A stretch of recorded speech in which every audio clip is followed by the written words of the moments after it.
Welcome to another great episode of What's the 411, your smart source for urban lifestyle and entertainment news. I'm Glenn Gilliam. I'm Courtney Rashawn. Welcome back, Courtney. Thank you, Glenn. Look who came back. No, thank you. Good to see you. Thank you. It's good to see Did you you. have a good weekend? Yes, I did. We ain't got time for all that. Okay. We got to get to what's popping with the quick takes.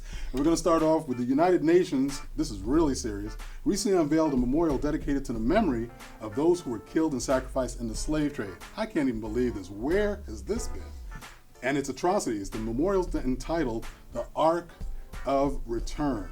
At a recent unveiling, the ceremonies at the UN, Secretary Ban Ki-moon called slavery a stain on human history. How serious is that? The UN has declared 2015 to 2024 as the International Decade for People of African Descent. Reparations, people! This is the time. The memorial is designed by Haitian-American architect Rodney Leon. It's at the UN headquarters in Manhattan. I gotta go see it. Yeah, it's gonna be great. That's insane. I love it. It's about time. Definitely. Singer Bobby Brown has been awarded a small victory. The judge has appointed Brown, along with his former sister-in-law, Pat Houston, co-guardianship of Bobby Christina Brown. You know, I'm just curious about Pat. Is Pat, I don't know. I mean, you know, I'm a little suspicious of her. I know we ain't got time to talk about it, but I'm just... Well, it is Whitney Houston's sister, and that is her aunt, so, Yeah, you know, it's only right that, you know, her aunt is probably stepping in, you know, for her mom. No doubt. So, you know, it just makes sense. Go, guys. Do your thing. Moving right along. Yeah. Shonda Rhimes' show, Grey's Anatomy Scandal, and How to Get Away with Murder have all been renewed by ABC. Smart move. Yes. Everyone's still talking about the Maypac fight. Not because of the fight, though. An equal number of people on social media are dogging. They're just going in on Jamie Foxx. And, I mean, I didn't think the Star Spangled Banner was that bad, but, you know, during the national anthem, Jamie told Ellen DeGeneres on her show that his earpiece came out, his inner ears came out, and he was singing with an organ. So, you know, he tried to cover He tried to cover up. He said, that threw me off. You know, I was doing it with a big crowd. I couldn't hear anything. So things were a little off. Not so, I mean, people went in on Sure, Jamie. That was ugly, Jamie. Say. Yeah, whatever. Sure, Jamie. Okay. That was the remix. Yeah. Hopefully the new album will be a whole lot better. Good luck. The Walking Dead star Seth Gilliam, his cousin, right. Was arrested in Atlanta and charged with DUI, reckless driving, and drug possession, and speeding. He has since been released. Needless to say, it couldn't be that he's the star of the show. Now he's my cousin because he's gotten arrested for all types of crazy. I don't know Seth. I have no claim on that at all. A touching tribute took place at the recent Sports Emmys. This was amazing. TNT host, you know, an NBA with Shaq and Charles Barkley. TNT host Ernie Johnson won the Sports Emmy for Best Studio Host. But Johnson turned to the audience and said, there's only one place it belongs, and that's on the mantle of Stuart Scott. Stuart Scott, as you know, died of cancer recently, earlier this year, did a touching tribute to his own at the ESPN. Johnson then asked Scott's daughters to come up, which was great, where he presented them with the Emmy. Nice job. Way to go, Ernie. Yes. Very nice. Rest in peace, Stuart Scott. Definitely. All right. The Gap Band has won songwriting credit and a share of the royalties in the Mark Ronson and Bruno Mars hit Uptown Funk. The group consists of Charlie, Robert, and Ronnie Wilson. Charlie. Uncle Charlie. I got to go see him. Charlie. I love Charlie. Charlie's still holding it down. He has a song with Snoop. Oh, cool. I forget. He's got a couple of them. Him and Snoop be hanging. He has that song, She Likes That Long Hair, or something. Okay. Peaches and Cream. Peaches and Cream. Okay. Peaches and Cream, Peaches yes. and Cream. I'm Peaches scared of and you Cream. right now. Don't judge me when No, I'm saying serious. but Peaches and Cream, yes. Charlie Okay. Wilson. Charlie, do your thing. Snoop. You know, stop hanging on other people's stuff. Anyway, BET.com is reporting that the Carters may be purchasing a new home in New Orleans. To top things off, it used to be a Presbyterian church. What's that about? Well, Okay. the architecture probably is like Yeah. amazing. So. No, I'm sure it's pretty nice. Yeah. I'm sure it's going at a good price too. Yeah, no doubt. Vibe and Essence.com are reporting Beyonce has offered 3 teenage girls a chance of a lifetime. Sisters Chloe and Halle Bailey, 17 and 19-year-olds respectively, and Sophie Beam have been scouted by Queen Bay's Parkwood Entertainment and have all been offered multi-million-dollar contracts, multi-year contracts. I was wondering if this was a real name, but our executive producer, Ruth had told us she had been following these girls for a while. Yes. I was like, Halle Bailey, is she trying to just play off Halle Berry? No. You know, Actually, but Halle Chloe Bailey. and Halle Berry, okay. I mean, I hear they're good. But you know something about Sophie Beam, I guess, does she Well, have some? she is a X Factor, a former contestant on X Right, Factor. right, okay. Yeah, and she was really good. And Beyonce's, apparently her management saw her. Right. And Beyonce became interested and offered her a contract. Sweet. Good luck to these kids. Okay. Well, in memorial, we're going to remember Earl Brown, the lead singer of the band Hot Chocolate, has died at the age of 71 from liver cancer. The singer was best known for hits "You Sexy Thing, You," and it started with a kiss. I know, I'm sorry, Earl, but rest in peace. And Guy Carawan, the white folk singer who stood up before a group of black students in Raleigh, North Carolina in 1960 and sang a little-known folk song. The song was "We Shall Overcome." Okay, the civil rights anthem was amazing. I mean, it became the civil rights anthem, excuse me. And Carawan, whom the New York Times called the Marseillaise of the integration movement, he has died now at the age of 87. Rest in peace. And those are our quick takes for the week. We'll be right back with more What's Poppin'. Keep it locked. What's the 411 for entertainment news? The average text takes your eyes off the road for nearly 5 seconds. At highway speeds, that's enough time to travel the length of a football field. Stop the texts, stop the wrecks. Welcome back to What's the 411, and now we're talking about stories that's poppin'. What's poppin'? Needless to say, lead off, Corey. Okay, Sean Diddy Combs and his singer-model girlfriend Cassie are heating up the internet due to the release of Diddy's fragrance called 3 a.m. The commercial features the couple engaging in simulated sexual acts. Sorry. Why are you laughing? I'm sorry. And please. nudity. Diddy defended the ad by saying, "The concept for the video represents one of the things at 3 a.m. is for me. It's a very one-on-one time. It's a time to have fun, push the envelope a little bit, and it's definitely an hour where you find yourself with a young lady." Go figure, Diddy. Anything can happen at 3 a.m. And in the video, you see a fantasy in my head of what happened that night. Or the night Corny. before, or Sorry. the next night, or next week, or whatever. But according to HollywoodLife.com, Macy's has rejected the fragrance ad. And they should. That ad's terrible. My God, what was he drinking? It's Ciroc. Yeah. Obviously, lots of it. Or yeah, some of that New De Leon, that tequila. But I'm saying, yeah, right. I mean, everybody on the set must have had it because it's like, what? I mean, it was so heavy-handed. It's so obvious. It's so sophomoric. I'm sorry. Diddy, I love his game. Respect to the hustle, but this was just, It was artistic. No, it wasn't. That was the problem. This was like 19-year-old. I mean, sex. Put a naked body here. Diddy's, you know what he looked like? He looked like a vampire.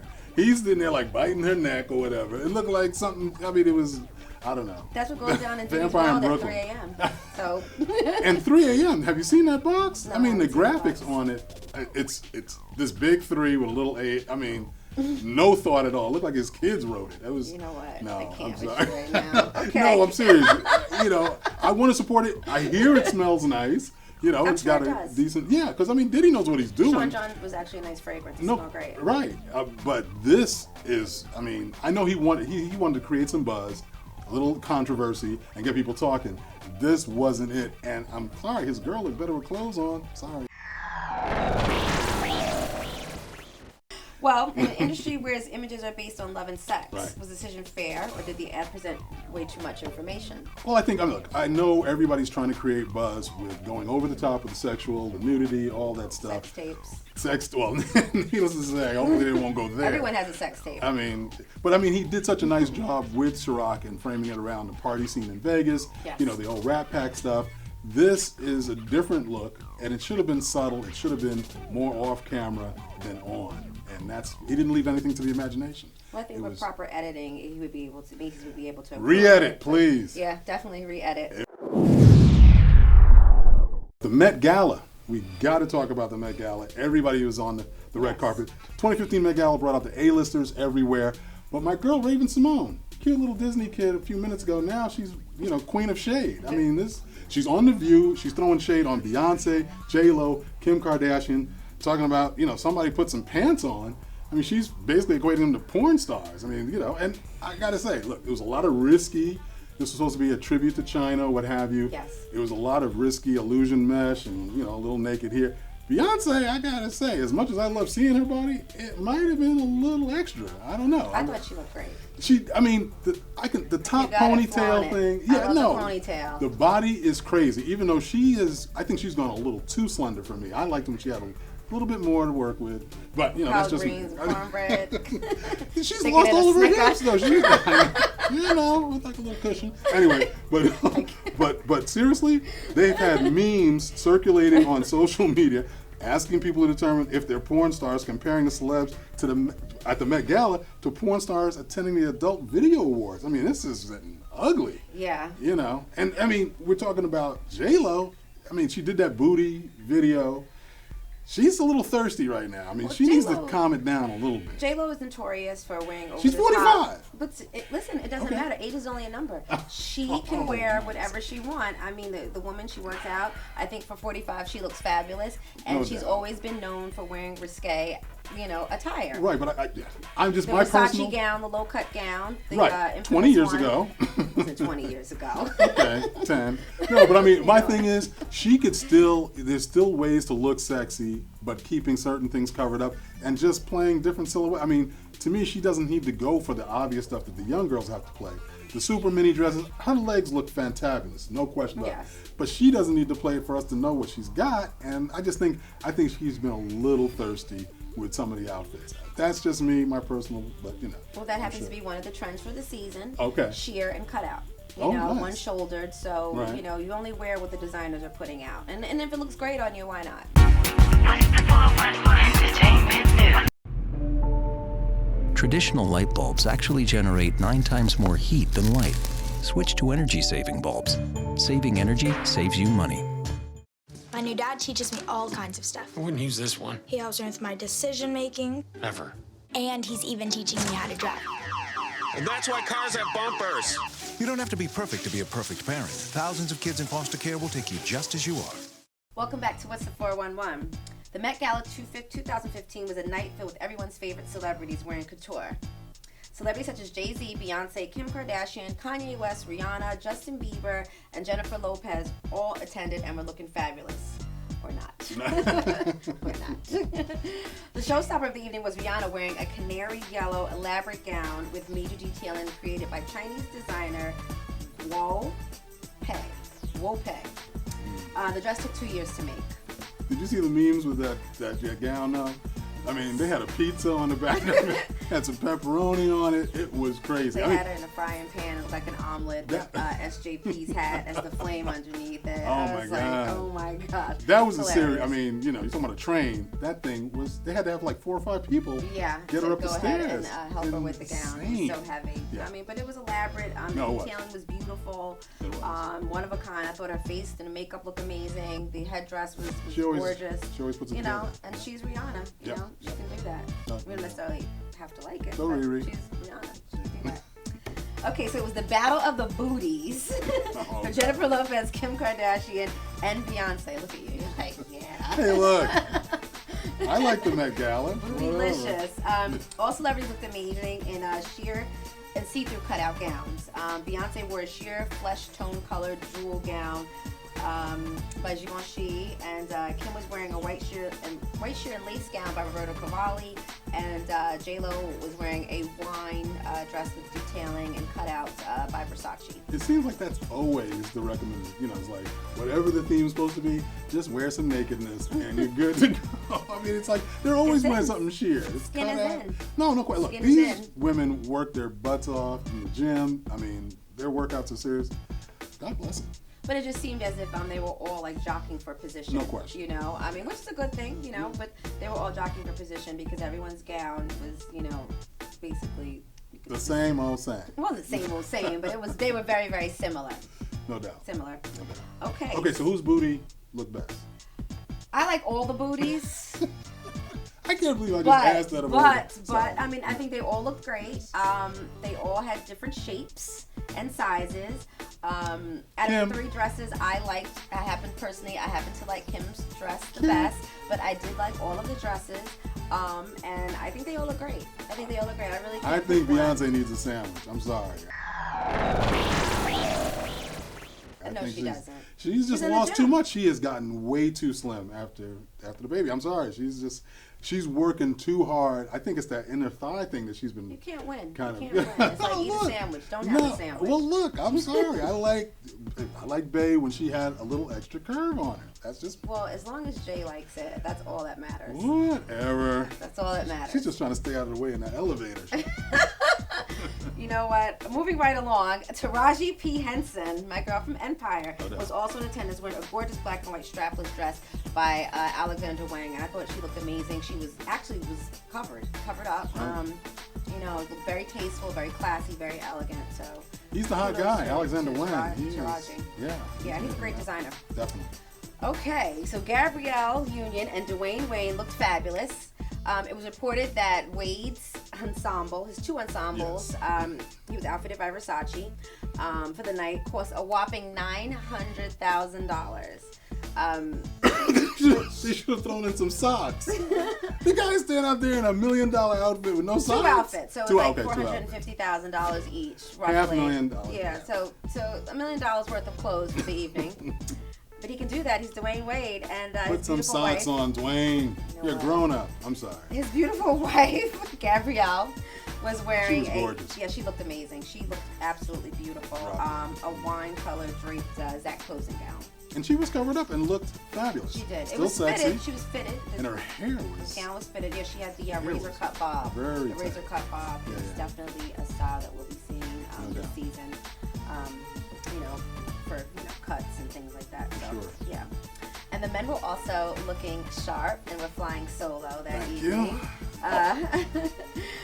Justin Bieber was spotted wearing a flashy Balmain jacket adorned with gold. Lee Daniels was there, dressed in Burberry, a Burberry tux. Common wore tux by Prada, and all of these guys look handsome. I guess so. I mean, look, $2,500 for a suit or whatever. It should be able to look good. I mean, I'm not hating A on man it. can never go wrong in a suit No or a question. tux. Well, they have an easier job. Obviously, they get a chance to, the girls have to pick out amongst 15 or 20 gowns. The guys pick out a nice, decent. I like the fact that they went with some, different colors. People are trying to mix it up a little bit. Yeah. So kudos to them. No, they all look good. They did. And not to mention Jay-Z, Brooklyn's own. Off the rack. Who Right. wore a Tom Ford tux. I'm not mad at him. Look, people are talking about it's off the rack. Who cares? Tom Ford off the rack or custom is still Tom Ford. Yes, well, Jay-Z can do that. He's That's for Jay-Z. sure. No I mean, question. he can do that. Yeah. Whether it's on the rack, off the rack, custom made. No doubt.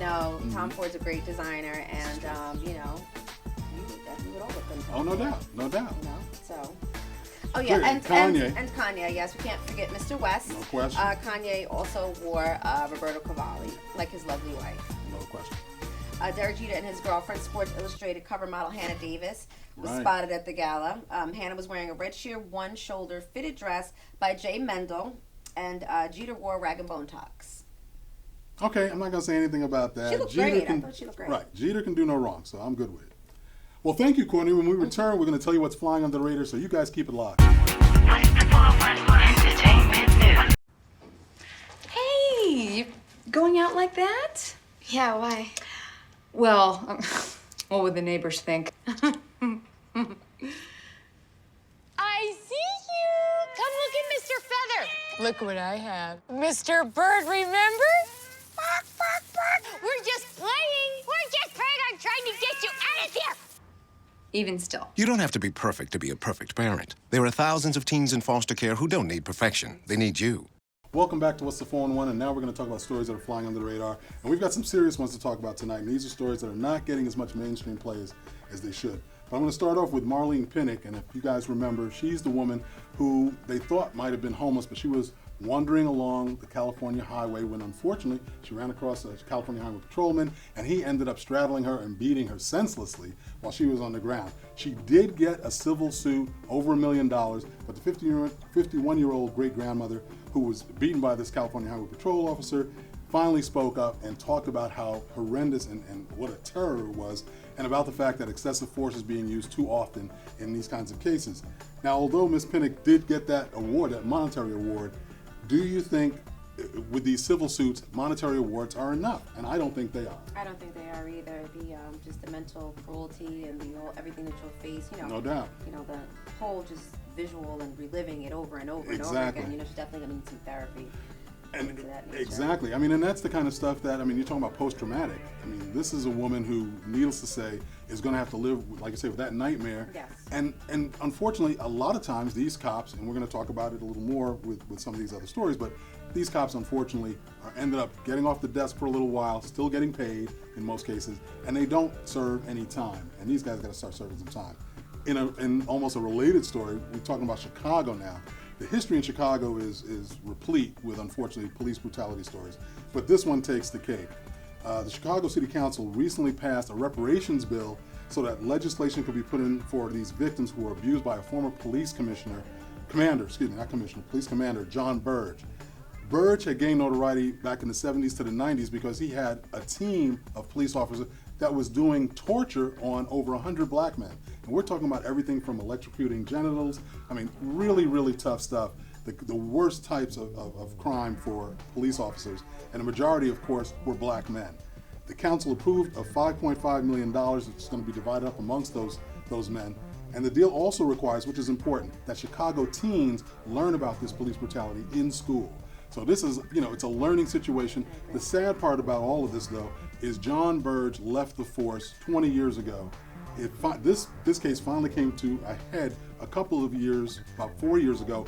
He's only done less than 4 years serving time for these crimes, and unfortunately, he's going to be able to go back to Tampa with his pension and go out on his boat and live his life. And most of those police that were involved with these tortures, these guys are retired, still living off of the paycheck that the taxpayers give them. And we've had discussions about this, in our producers meeting.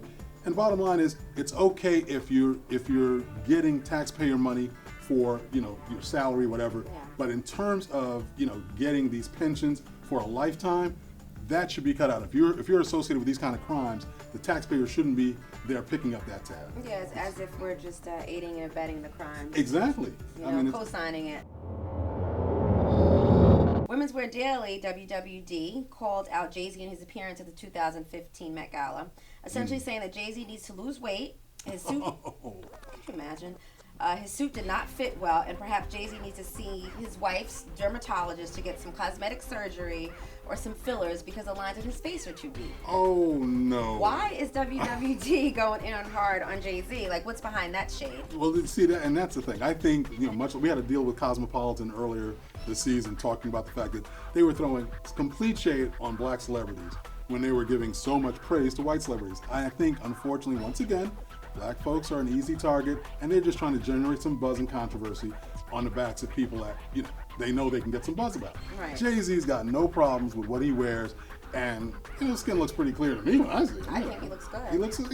The brother takes care of himself. And let his wife tell him what he needs to do, not WWD, the powers that be at Women's Wear Daily. I think the subscriptions are on the decline, and they're just looking thirsty, trying to grab some. Yeah, trying to grab. Jay-Z. You catch a Jay-Z. Hello. Alrighty then. When we return, we will tell you who we're calling on the carpet, so stay tuned.